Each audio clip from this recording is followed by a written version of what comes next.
pessoal, sou Matheus Carvalho, professor de Direito Administrativo, e a gente começa, né, o princípio mesmo da matéria para ingressar na análise dessas provas de concurso de analista de tribunais. Antes de mais nada, eu queria indicar para vocês o meu manual de Direito Administrativo.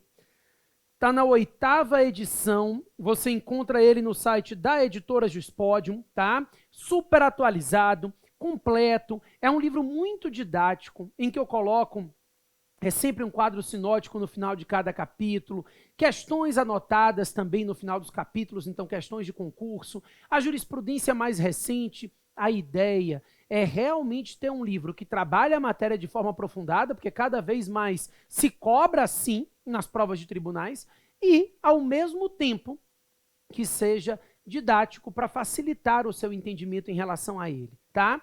Então, esse livro é fundamental. Administrativo é uma matéria muito importante para quem quer ingressar aí nas carreiras de tribunais. Eu vou indicar para vocês também minha rede social, que é uma forma de comunicação que a gente tem. Então, @Matheus Carvalho Prof. É a forma como você me encontra no Instagram. E Professor Matheus Carvalho é o meu canal do YouTube e a fanpage no Facebook. Então, @Matheus Carvalho Prof. no Instagram, Professor Matheus Carvalho, canal do YouTube, fanpage no Facebook. Bacana? E vamos começar então, direito administrativo do princípio mesmo. Os princípios que regem a matéria são o nosso ponto inicial de conversa. E esses princípios caem muito nas provas. Muitas vezes caem questões de princípios, em outros casos caem questões que pressupõem que vocês têm conhecimento acerca dos princípios. Então, na verdade, entender esses princípios é entender o raciocínio da matéria de direito administrativo. Então, eu tenho essa dificuldade de explicar para vocês por que é tão importante, mesmo às vezes não caindo na prova diretamente. É porque você vai pegar o fio da meada. Você vai entender a lógica da minha matéria. Eu costumo dizer que direito não é justo, né? Justo é Deus. Que a justiça vai na igreja, reze porque Deus é justo. O direito não. O direito é lógico. A mesma lógica se aplica a todo mundo e, com isso, se garante a paz social. A lógica do direito administrativo se baseia em 2 pilares. O primeiro é o que diz supremacia do interesse público sobre o interesse privado. Esse é o primeiro pilar que sustenta a minha lógica. A supremacia do interesse público sobre o interesse privado estabelece que sempre que houver necessidade, o Estado pode restringir direitos individuais, desde que o faça para atender ao interesse público. A ideia é de que o interesse público é supremo e, se houver necessidade, o Estado pode limitar e condicionar direitos individuais na busca de atender a esse interesse público. Então, o que é a desapropriação?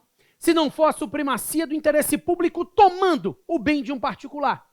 Contratos com cláusulas exorbitantes, tudo isso decorre dessa supremacia. Mas tem limite. E o limite é o outro pilar. É a indisponibilidade do interesse público. Exatamente. A ideia é que o interesse público é indisponível e, por isso, o gestor ele não pode abrir mão desse interesse público para buscar interesses individuais. Então, ao mesmo tempo que o direito cria prerrogativas e vantagens ao Estado para que o Estado consiga alcançar o interesse público, ao mesmo tempo, ele estabelece limitações ao Estado. Limitações para evitar que o administrador abra mão do interesse público e corra atrás de interesses individuais. Essas limitações decorrem da indisponibilidade desse interesse público. E o direito administrativo, pessoal, se baseia nisso aqui. Nas prerrogativas que o Estado goza versus as limitações às quais ele se submete. Isso é o que nós vamos chamar de regime jurídico administrativo. E é o que a gente vai ver ao longo de todas as aulas que a gente vai ter aqui. É o raciocínio da nossa matéria, né? Então, servidores, têm prerrogativas? Claro, estabilidade, vantagens. mas dependem de concurso, não podem acumular cargo nem emprego, tem que respeitar teto remuneratório, né? Contratos também tem cláusulas exorbitantes, garantias, mas dependem de licitação, tem que ter prazo determinado. Ou seja, ao longo de tudo que a gente vai conversar, a gente vai enxergar que o direito administrativo se baseia nas prerrogativas que o Estado goza versus as limitações às quais ele se submete. As prerrogativas do Estado versus as limitações do Estado formam o que nós chamamos de regime jurídico administrativo. E aí, desses dois pilares, decorrem todos os outros princípios que a gente vai conversar. E olha, todos os princípios de direito administrativo decorrem da Constituição, tá? Alguns são princípios constitucionais expressos.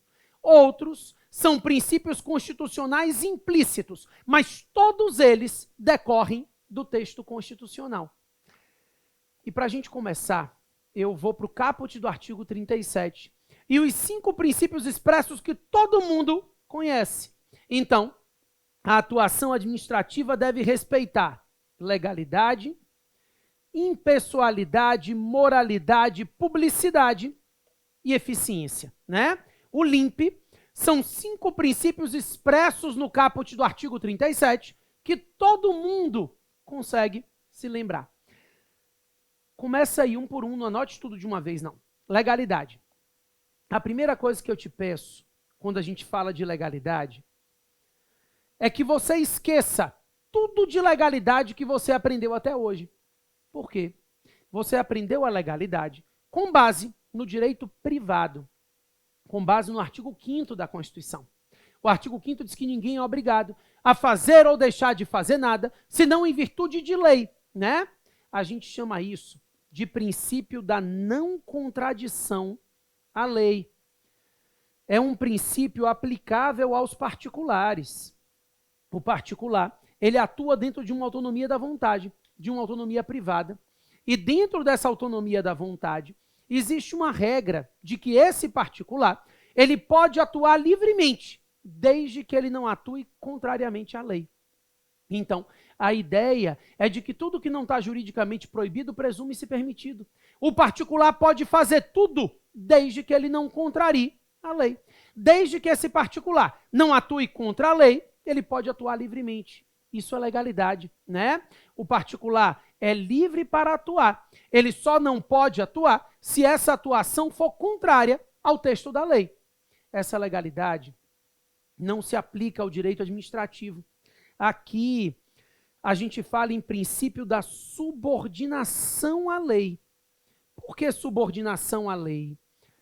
Porque diferente do particular, que pode atuar sempre que a lei não proíbe, o administrador público só atua quando a lei permite.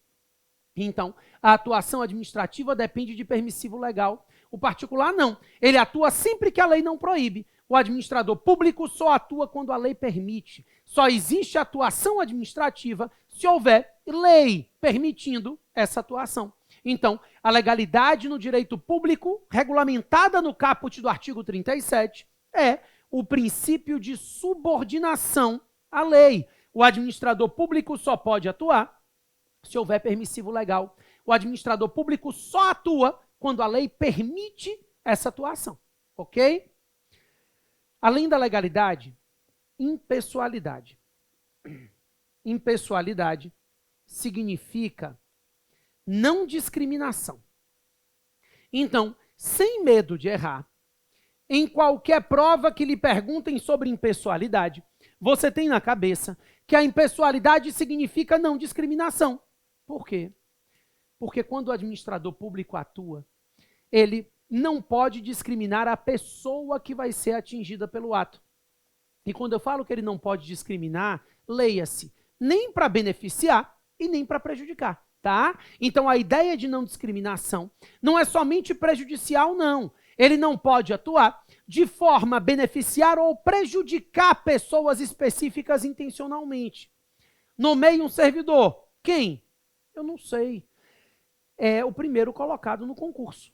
Contrate alguém aí. Quem é? Eu não sei. É o vencedor da licitação. Preste atenção. que a atuação administrativa se pauta em critérios objetivos, em critérios não pessoais. No momento que o administrador público atua, ele não pode se preocupar em verificar quem é a pessoa que o ato vai atingir. Isso é impessoalidade, tá? A gente aprende que a justiça é cega, né? A administração também é cega. A administração, ela não enxerga e não se preocupa em saber quem é a pessoa que vai ser atingida pelo ato que ela pratica. Isso é o que a gente vai ter como critério de impessoalidade. É não discriminação. Inclusive, essa impessoalidade, ela ensejou, e aqui isso é interessante, ela ensejou a súmula vinculante número 13. A famosa súmula do nepotismo, que é corolário desse princípio da impessoalidade. Assim como a gente tem esse princípio da impessoalidade quando a gente trata de, por exemplo, concursos públicos e procedimentos licitatórios, a súmula vinculante número 13 é uma clara demonstração do princípio da impessoalidade. Ela é a súmula do nepotismo, né? Ela diz que ninguém pode nomear para exercer atividade sob a chefia imediata da autoridade nomeante, parente até o 3º grau civil e nem cônjuge ou companheiro. Vedadas, inclusive, as designações recíprocas, né? O que a gente chama de nepotismo cruzado. Eu nomeio a sua esposa para ser sua assessora, você nomeia a minha esposa para ser sua assessora. Isso também é vedado pela súmula. Então, ela proíbe qualquer tipo de nepotismo, inclusive, são vedadas as chamadas designações recíprocas quando a gente fala da súmula vinculante número 13. Vedação ao nepotismo é o princípio da impessoalidade. Eu estaria nomeando essa pessoa não para atender ao interesse público e à finalidade pública. Eu estaria nomeando essa pessoa para atender a um interesse familiar, né? A ideia é de que a impessoalidade, ela se traduz no princípio da finalidade também, que é um princípio implícito. Eu devo atuar buscando a finalidade pública e não buscando beneficiar pessoas específicas.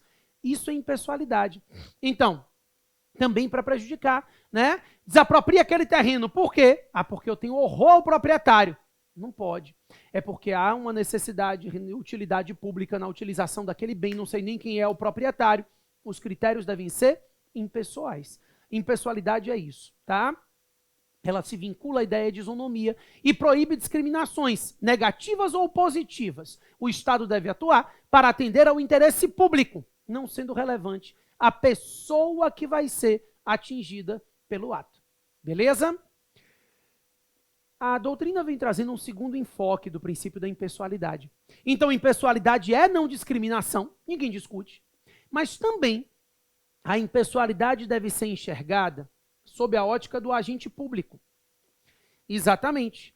Quando a gente fala no princípio da impessoalidade, essa impessoalidade também deve ser enxergada sob a ótica do agente, que diz o seguinte: quando o agente público atua, não é a pessoa do agente que está atuando, mas sim o Estado atuando por meio desse agente. Isso é impessoalidade. A atuação administrativa, ela não pode ser imputada à pessoa do agente. É a chamada teoria do órgão, né? Ou teoria da imputação. O ato praticado pelo agente deve ser imputado ao Estado.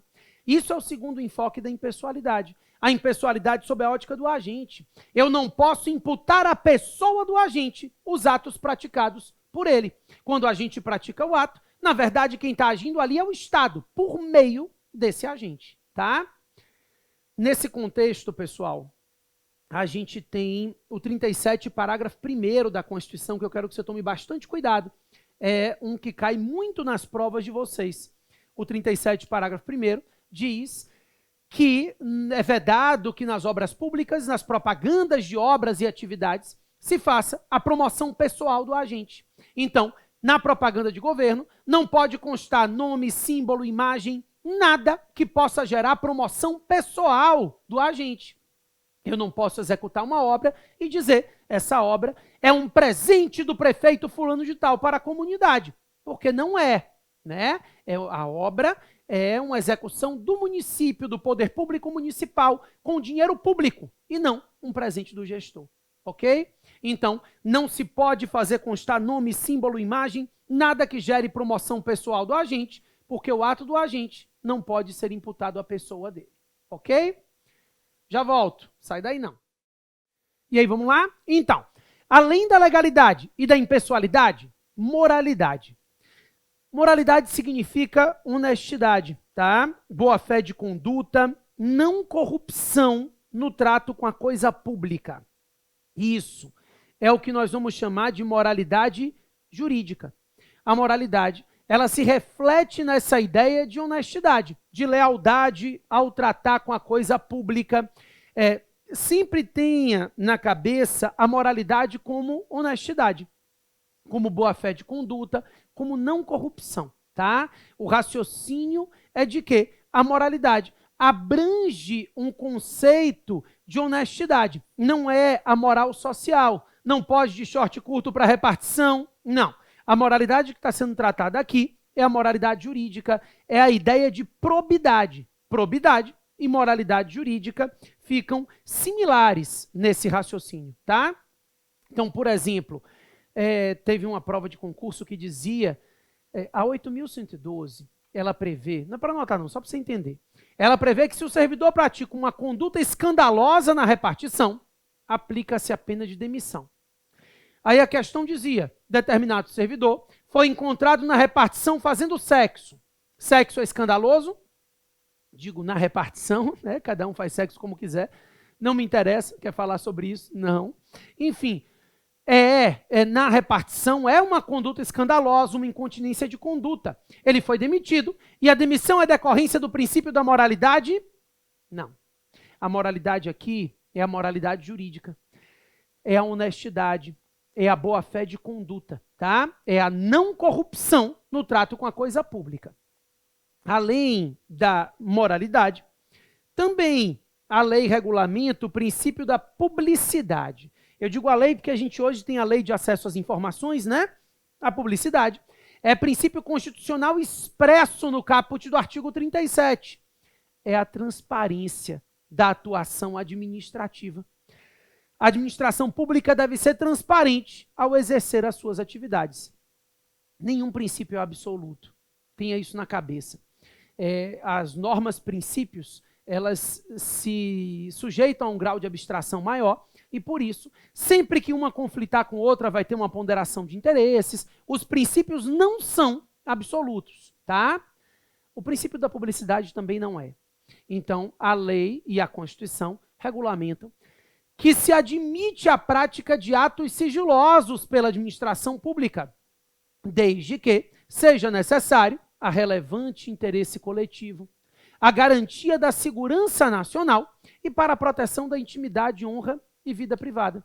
Então, por motivo de relevante interesse coletivo, para a garantia da segurança nacional e para a proteção da intimidade, honra e vida privada, se admite a prática de atos sigilosos. Então, o sigilo, ele é exceção. A gente deve enxergar o sigilo como exceção. A princípio, a atuação administrativa deve ser pública. Primeiro, porque essa publicidade, ela viabiliza o controle da sociedade sobre os atos da administração, né? Então, se o ato é sigiloso, a administração não permite que o cidadão tome conhecimento do ato. E se o cidadão não toma conhecimento do ato, ele não tem como controlar a atividade dessa gestão administrativa. Então, para que a sociedade como um todo, os cidadãos, possam controlar a atividade administrativa, existem meios de controle, né? Ações populares, representação ao Ministério Público. Então, para que esse controle possa ser feito, esse ato deve ser publicizado. Se o ato for sigiloso, esse controle se torna difícil, né? Se torna inviável, ou pelo menos muito mais difícil. Não é possível controlar o ato se eu sequer sei que o ato foi praticado. Então, a publicidade, de antemão, ela viabiliza o controle social da atuação administrativa. Mas não é só isso, não. A publicidade também, ela funciona como condição de eficácia dos atos administrativos que se dirigem aos cidadãos. Então, os atos que se dirigem aos cidadãos, eles só podem produzir efeitos depois de efetivada a sua publicidade. Em outras palavras, o que eu estou lhe dizendo é que essa publicidade, ela raciocina para a gente a ideia de que o cidadão só passa a ser obrigado a cumprir o ato no momento que essa publicidade existe. Então, vamos lá. Um prefeito edita uma norma e diz o seguinte: nessa rua ninguém pode estacionar. Esse ato do prefeito é perfeito e válido. Mas para que esse ato comece a produzir efeitos, tem que vir uma plaquinha dizendo proibido estacionar. Porque enquanto não vier a plaquinha que está dando publicidade a esse ato, você vai continuar estacionando. Esse ato vai ser perfeito e válido, mas ele ainda não estará apto a produzir efeitos. Então a ideia é de que a publicidade funciona como condição de eficácia dos atos. Se o ato se dirige à sociedade, a publicidade se torna a condição de eficácia desses atos, tá? Cuidado, quando você for estudar atos administrativos, isso vai ser importante. É um elemento acidental do ato, né? Condição, termo, encargo. Então, a publicidade é condição de eficácia. A prova vai dizer que o ato, a publicidade necessária é um elemento formativo do ato. Não é elemento formativo, é elemento acidental. É condição de eficácia desse ato, ok? Além da legalidade, impessoalidade, moralidade e publicidade, o princípio da eficiência, que não é originário da Constituição de 88, tá? O princípio da eficiência foi inserido pela emenda 19. Claro que eu não estou lhe dizendo que antes de 98 a administração deveria ser ineficiente. Não sou retardado. O que eu estou lhe dizendo é que a eficiência se torna um princípio constitucional expresso com a emenda 19, tá?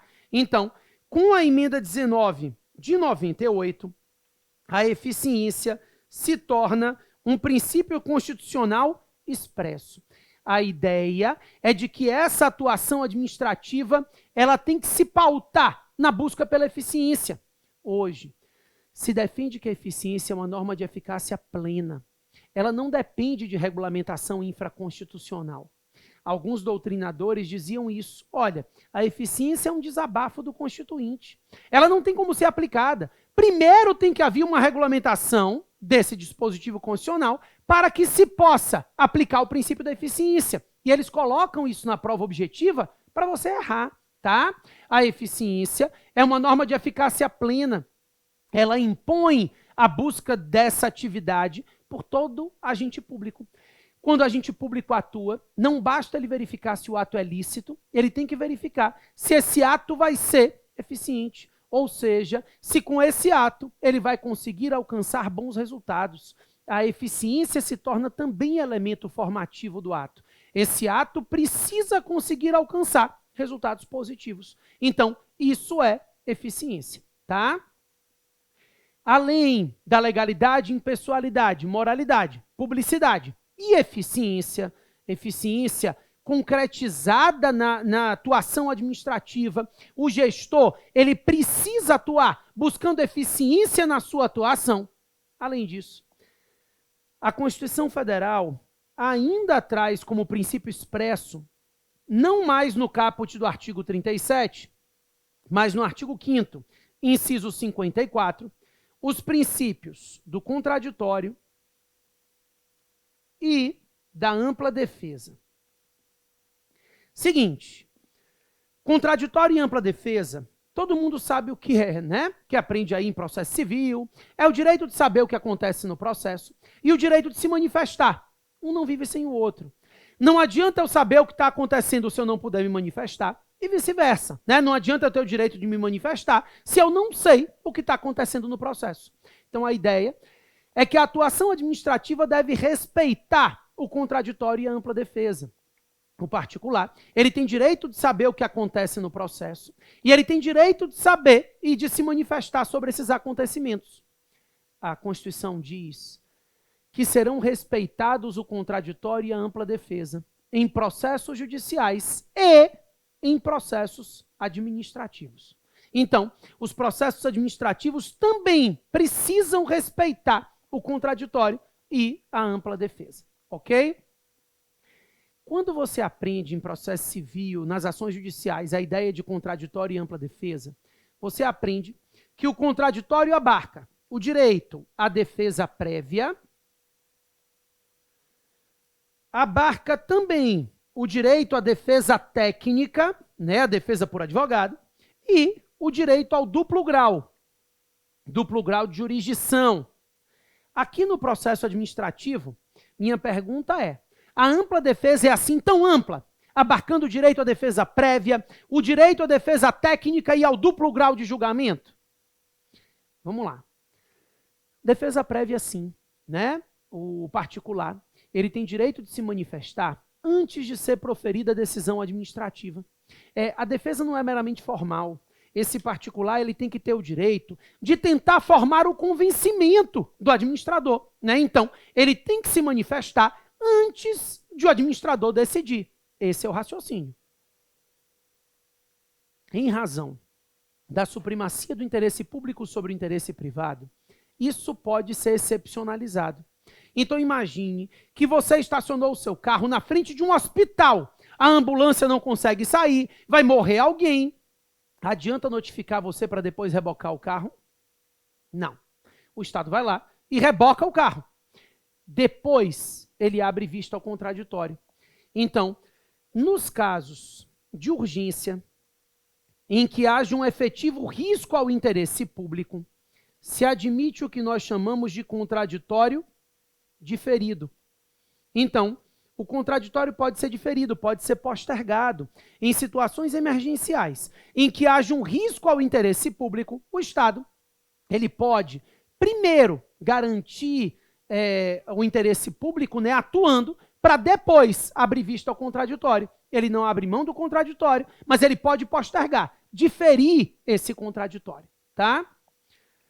Além do direito à defesa prévia, nós temos o direito à defesa técnica, o direito ao advogado. O particular, num processo administrativo, tem direito a constituir advogado. Indiscutivelmente, caso ele queira, ele pode constituir um advogado e terá o direito a essa defesa técnica, mas ela não é obrigatória. E aí é o que eu peço a vocês na leitura da súmula vinculante número 5.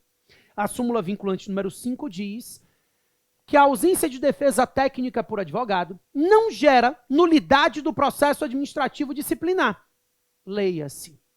A ausência de defesa técnica por vontade do particular não gera nulidade do processo disciplinar. Em outras palavras, o que eu estou lhe dizendo é que a administração não pode negar ao particular o direito de constituir advogado. Ela não pode fazer isso.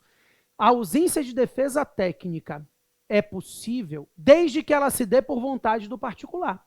Esse particular, ele tem o direito de constituir advogado, mas ele tem o direito de não constituir e se defender pessoalmente. Ele pode exercer o postulante dele na esfera administrativa sem a necessidade de advogado.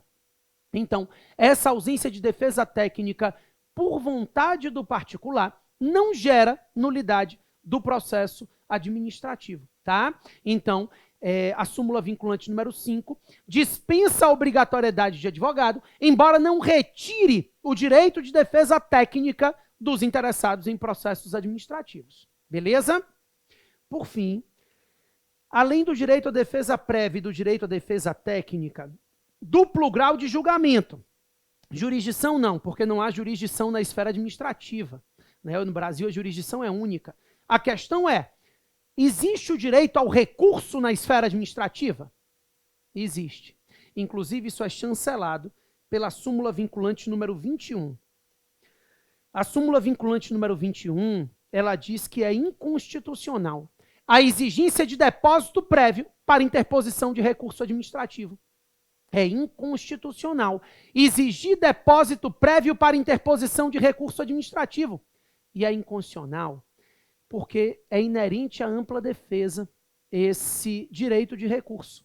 Se eu restringo o acesso ao recurso por meio da exigência de garantia ou depósito, eu estou restringindo o direito ao contraditório e à ampla defesa. Então, por isso, eu não posso exigir caução, garantia, depósito para interposição de recurso administrativo, já que o direito ao duplo grau de julgamento é inerente à ampla defesa no âmbito dos processos administrativos. Ok?